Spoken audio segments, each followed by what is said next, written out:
También le agradezco mucho al periodista Enrique Quintana. Él es economista también, editor de la sección de negocios del periódico Reforma, autor de la columna Coordenadas, a quien le agradezco mucho, como siempre, que cuando le pedimos siempre nos responde para comentar estos eventos que tienen que ver con el ámbito de la economía. Enrique Quintana, es un placer saludarte y mi agradecimiento de antemano. Al contrario, gracias por la invitación, Pepe. Hoy el presidente de la República, lo acabas de escuchar, ha dicho que lo importante no es tanto medir la magnitud de la crisis, sino tomar las medidas adecuadas. ¿Por qué crees que lo está diciendo? ¿Por las cifras que se han dado a conocer en los últimos 3 días? Tiene razón en el argumento general, Pepe. Evidentemente, cuando hacemos un diagnóstico, no es para quedarnos con el diagnóstico, sino para saber dar el tratamiento correcto. Lo razonable es que midamos la crisis para saber de qué tamaño tiene que ser el esfuerzo para salir de ella. Y efectivamente en esta semana se han dado a conocer cifras que nos dan una impresión diferente de la crisis. En el último par de semanas, para poner un solo ejemplo, Hacienda ha revisado 2 veces su estimación de caída. Primero la llevó al 4.1%, era ya una caída fuerte, y apenas ayer el secretario de Hacienda volvió a revisarla para decir que se estima un 5.5%. En términos de la jerga que utilizó el secretario de Hacienda, pues el catarrito se nos volvió pulmonía acuata, y es diferente el tratamiento que exige el catarrito a el tratamiento que exige una pulmonía de este tamaño. Y creo, Pepe, que los anuncios hechos hoy, el esfuerzo de productividad que se está planteando, pues no es precisamente para responder a la crisis.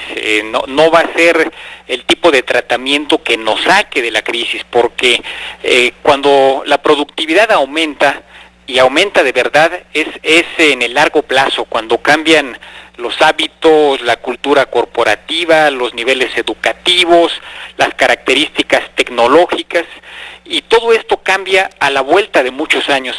Y desafortunadamente lo que hoy necesitamos es solución para problemas que no pueden esperar años, sino que son de muy corto plazo. Y creo, Pepe, que el tamaño de la crisis ya dejó chico todo el esfuerzo hecho, todos los programas anticíclicos que empezaron a anunciarse primero en octubre, tú recordarás, desde el arranque de aquel desplome bursátil y devaluación del peso, luego en enero, y bueno, todo esto ya quedó rebasado por el tsunami que estamos enfrentando, y que a algunos ya ha llevado a estimar la caída económica de este año en alrededor del 7%, ya no solamente el 5,5% del que habla Hacienda. Y eso sin tomar en cuenta el impacto que pueda haber tenido la epidemia de influenza, que cumple exactamente un mes. Pues sí, ese fue el agravante con el que no se contaba, particularmente para algunos sectores y algunas regiones, para el sector turismo, para el sector restaurantero, para ciertos ámbitos de la industria agropecuaria, de la producción pecuaria, y para algunas regiones, los centros de playa, lugares como el Distrito Federal, localizadamente fue un agravante terrible. El 0.3% que se ha estado manejando, Pepe, en realidad lo que encubre es que en algunos lugares y para algunos sectores ese 0.3 hay que ponerle 2 ceros juntos, es decir, estaremos hablando quizás de caídas del 30% en los ingresos del ámbito turístico, del ámbito restaurantero y de las economías de ciertas regiones del país. Realmente va a ser necesario, si queremos hacerle frente a esta crisis, un esfuerzo que hoy no estamos viendo. Se va a requerir probablemente de un gobierno que eventualmente tenga que contratar más deuda para poder estimular a la economía con más intensidad. Nada más para dimensionar, Pepe, el gobierno norteamericano tiene un déficit público de alrededor del 10% de su economía para tratar de hacerle frente a la crisis bancaria que está enfrentando. Aquí en México, con todo y las medidas anunciadas desde el año pasado, andamos en poco más de 2%, es decir, en términos relativos al tamaño de la economía, en 1/5 parte del esfuerzo que se está haciendo en Estados Unidos, lo cual nos da una idea de que pues se va a requerir todavía más medidas y más empuje para poder resistir a la crisis aquí en México. Decía el secretario de Hacienda Carstens que para salir adelante solamente hay 3 vías, o quizá una combinación de las 3. Sí. Endeudarse, reducir el presupuesto o poner más impuestos. Sí. O una combinación de ambas, o de las 3, quiero decir. Sí. ¿En dónde va a estar la salida, la solución? Porque la gente quiere saber cuándo va a comenzar la recuperación del país, porque a la gente, a nosotros, esto nos pega directamente en el bolsillo, en los empleos, en las esperanzas. Mira, aunque es políticamente incorrecto, Pepe, creo que la única opción es endeudarse.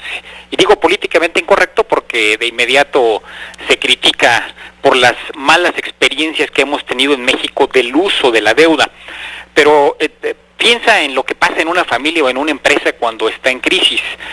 A veces lo que se requiere pues es apoyo, es que alguien nos preste una lanita bien usada para poder salir del agujero en el que estamos.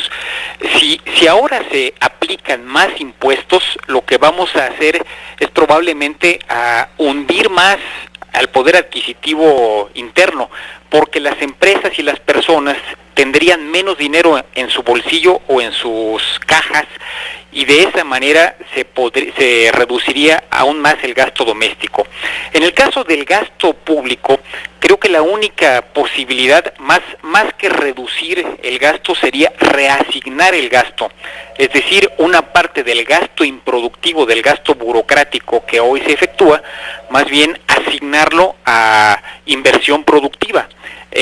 Pero me parece que va a ser inevitable que se contrate más deuda como la opción de esas 3 que dio el secretario de Hacienda, que nos van a permitir, pues por algún tiempo, darle aliento, darle combustible adicional a la economía mexicana. Ayer hablábamos con Eduardo Sojo, el presidente del INEGI, y nos decía que en 1982 hubo una grave crisis, en 1995 también, y México más o menos pudo salir adelante porque había petróleo, había recursos, había ingresos, había divisas internacionales. También recordaba Leo Zuckerman que quizá la de 1930 fue todavía peor para la economía mexicana. El caso es que esta crisis, la del 2009, 2008-2009, también es una de las más grandes o más importantes de los últimos 100 años, ¿tú coincidirías?